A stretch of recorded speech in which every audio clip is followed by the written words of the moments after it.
কথা বলা এত সহজ না। এই যে হেলমেটের ভিতরে যে যায় বলুক মাথায় নেবেন না, নিজের মতো করে এগিয়ে যান। যদি মনে করেন যে না আপনি জানেন অনেক কিছু, তাহলে আসেন।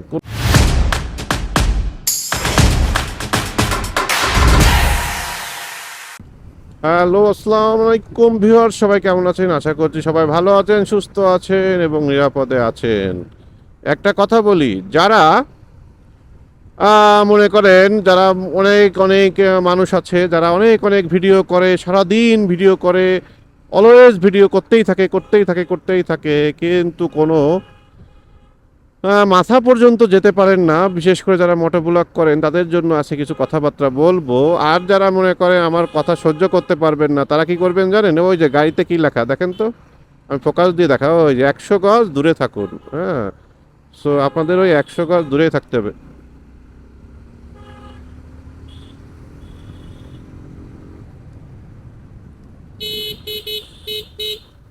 তুই শালা আমার এইসব স্মৃতির সাথে তুমি পাল্লা দাও, হ্যাঁ?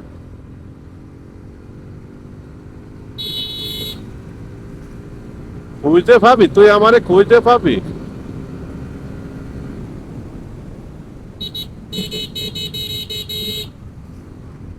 তো আমারে খুঁজতে পাবে 250 সাথে পাল্লা দেয়। যাই হোক, আমি পাড়াপাড়ি সন্ধ্যার সময় করতে চাইনি ভিউয়ার্স, কিন্তু পিছনে আমাকে একজন ধাওয়া করছে। হ্যাঁ, ও চাচ্ছে যে আমাকে ধরবে, কিন্তু আমি তো এত অপমানিত হতে পারি না। আর এটাই হচ্ছে যারা 250 চালায় আমার মতো, তাদের একটা রোগ। পিছনে কেউ ধাওয়া করলো, সে তাদেরকে অ্যান্সার না দেওয়া পর্যন্ত ক্ষান্ত হবে না।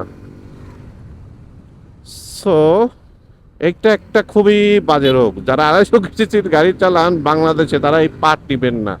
তাহলে কিন্তু যখন তখন যেখানে সেখানে বিপদ আসলেও আসতে পারে। তো ছিলাম কোন টপিকসে, চলে আসলাম কোন টপিকসে, ছিলাম হচ্ছে কোন টপিকসে ছিলাম, টপিকসই তো ভুলে গেলাম। এই গতির ঠেলাই তো গতির জন্য টপিকসও ভুলে যায়। দেখছেন, সন্ধ্যার সময়ও আপনাদের সাথে কথা বলতেছি। তো যাই হোক, যারা এই যে অনেকদিন ধরে ভিডিও করেন সফল হন না, তাদের জন্য টিপস নিয়ে আসছিলাম। সে টিপসের জায়গায় তো আমি একটা ভুলভাল কাজ করে ফেললাম, উল্টো পাল্টা টানাটানি করে। তো ওই যে 100 গজ দূরে থাকার কথা কেন বললাম? এই কারণে বললাম, আপনাদের যারা সমালোচনা করবে অনেকেই আছে। নতুন চ্যানেল খুলবেন, দেখবেন আপনার সমালোচকের অভাব নেই।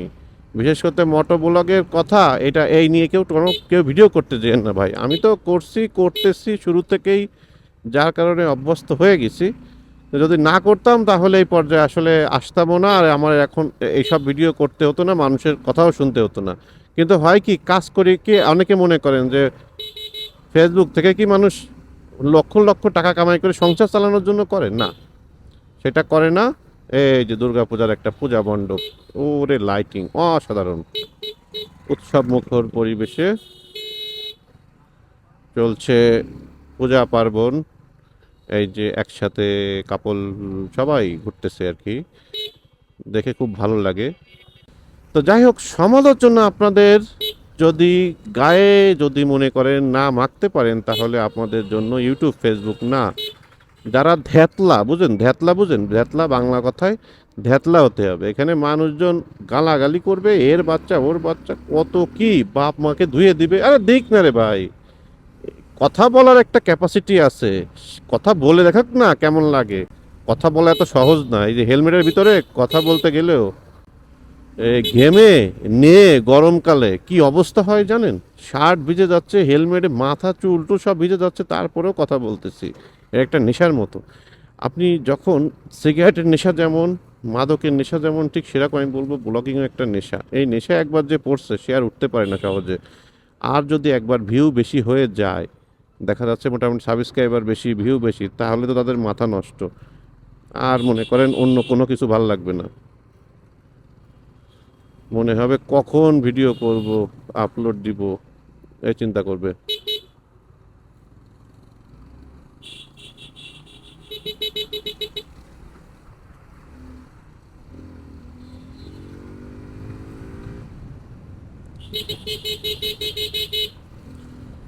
সো এই জন্য বলবো, অলওয়েজ বি কেয়ারফুল। যে যায় বলুক মাথায় নেবেন না, নিজের মতো করে এগিয়ে যান, সঠিক জিনিস জানাবেন মানুষকে এবং নিজেও জানার চেষ্টা করবেন। যদি কোনো কিছু ভুল ত্রুটি হয় অবশ্যই সেটারও ক্ষমা চাওয়ার মতন আপনার সাথে আপনার একটা ক্যাপাবেল থাকতে হবে। সো সব কিছু মিলায় নিজের ভিতরে যদি আপনি স্থির করেন যে না আপনি পারবেন, আপনাকে দিয়ে হবে, তাহলে আসেন। না হলে বা এই সেক্টরে না অনেক কম্পিটিশন, অনেক ত্যাগ তিতিক্ষা পার হয়ে আপনার ইউটিউবের টাকা, ফেসবুকের টাকা নিজের পকেটে আনা এত সহজ না ভাই। আমি এই জন্য সবাইকে বলি, আগে নিজের একটা জব করেন বা পাশাপাশি কোনো একটা আর্নিং সোর্স রাখেন, তার পাশাপাশি আপনি ইউটিউব ফেসবুক করেন। কিন্তু শুধু ইউটিউব ফেসবুক করে একটা মানুষ জীবনযাপন করতেছে এরকম সংখ্যায় আছে, আমার মনে হয় একরকম খুবই কম। যারা আছে তারা আছে, কিন্তু সেটা কিন্তু সবসময় থাকে না। ফেসবুক ইউটিউবের ইনকাম সবসময় একরকম থাকে না, আপস অ্যান্ড ডাউনসের মধ্যে দিয়ে যেতে হয়। এবং আপনি যে সবসময় পপুলার থাকবেন, আপনি যে সবসময় ফ্যান ফেভারিট থাকবেন এমনও তো না। আপনারও তো আপস অ্যান্ড ডাউনস হতে পারে, অসুস্থ থাকতে পারেন, আপনার ব্লগগুলো এখন আর খাচ্ছে না এমন হতে পারে। নতুন নতুন ক্রিয়েটার আসতেছে মার্কেটে, কতজনকেই তো দেখলাম, কত সুপার স্টারদেরকেও দেখছি, কেউ নাই এখন। সো নিজের উপর বিলিভ যদি থাকে, যদি মনে করেন যে না আপনি জানেন অনেক কিছু, তাহলে আসেন, কোনো সমস্যা নেই। কিন্তু মনে করবেন না যে এটা খুবই ইজি।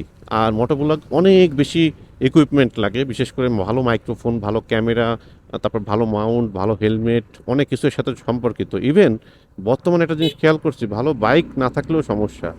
একটু পচা বাইক হলে মনে করেন মানুষ ভিডিও কম দেখে। আমার যদি মনে করেন এখন R15M থাকতো, ককপিটটার লুকটাই কিন্তু অন্যরকম থাকে, দুইটা লুকিং গ্লাস সরানো থাকবে, দেখতেও কিন্তু সুন্দর লাগে। সো স্পোর্টস বাইক দিয়ে যারা মোটোব্লগ করেন তাদের ভিডিওগুলো কিন্তু একটু বেশি ভাইরাল হয়, আমি খেয়াল করে দেখছি। আর যারা একটু নর্মাল বাইক দিয়ে ভিডিও করে তাদের ভিডিও দেখবেন খুব সহজে মানুষজন দেখবে না, এটা বাস্তব। সো এই জন্য আপনারা এইসব জিনিসগুলো একটু খেয়াল রেখে তারপরও মোটোব্লগে আসেন, কোনো সমস্যা নেই, ইনশাল্লাহ সাকসেস হবেন। এত ভয় পাওয়ারও কিছু নেই। যদি আপনার ভিতরে ক্রিয়েটিভিটি থাকে আপনি সফল হবেনই, কেউ আপনাকে আটকাতে পারবে না। এটা আপনার ভিতরে যদি থাকে কেউ আটকাতে পারবে না ভাই, এটাই হচ্ছে বাস্তবতা। তো ঠিক আছে ভিউয়ার্স, অনেক কথা বললাম, অনেক বকবক করলাম। যদি ভালো লেগে থাকে অবশ্যই ভিডিওটা একটু লাইক দিয়ে যাবেন এবং চ্যানেলটি সাবস্ক্রাইব করে যাবেন। আল্লাহ হাফেজ।